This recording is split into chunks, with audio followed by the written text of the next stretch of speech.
All right, hi, my name is Justin Tylis. Welcome to the Demetrix Rare Access series. Today I'm joined by Anna Lee, scientist in our DNA operations team. Welcome, Anna. Thanks for joining us. Hi, Justin. Thank you for having me. So, Anna, would you mind just letting people know your background and current role at Demetrix? Sure. My background is in synthetic biology, and I was very interested in engineer bacterial behaviors and using computational models for optimizing and predicting their behaviors. After my studies, I moved to the Bay Area, and I've been working in the biotech industry for about 3 years now. Currently, as a scientist in DNA operations team, I'm responsible for maintaining, troubleshooting, and optimizing our automated R&D pipelines. Great. And so what are some of the main goals and objectives for your team in DNA operations?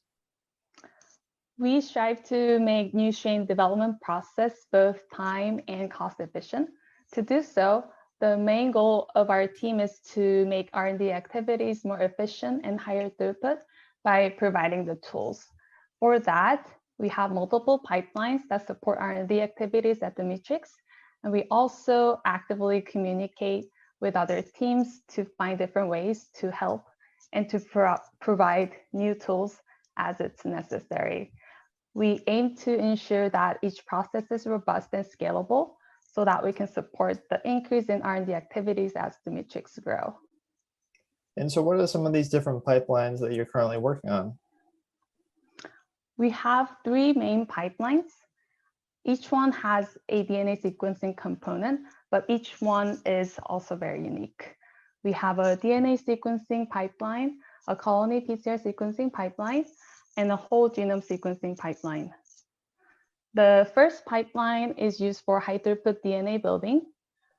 To continuously build and test new strains, we need to build a large number of synthetic DNA parts with different promoters, genes, and so on.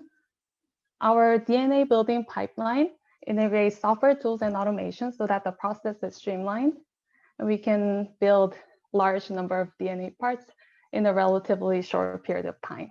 Newly engineered strains using the synthetic DNA parts can be diagnosed with another pipeline, which is called colony PCR sequencing pipeline.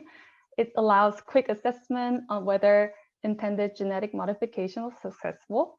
We implemented a unique barcoding and design strategy so that we can have a standardized method for quickly assessing the new strains.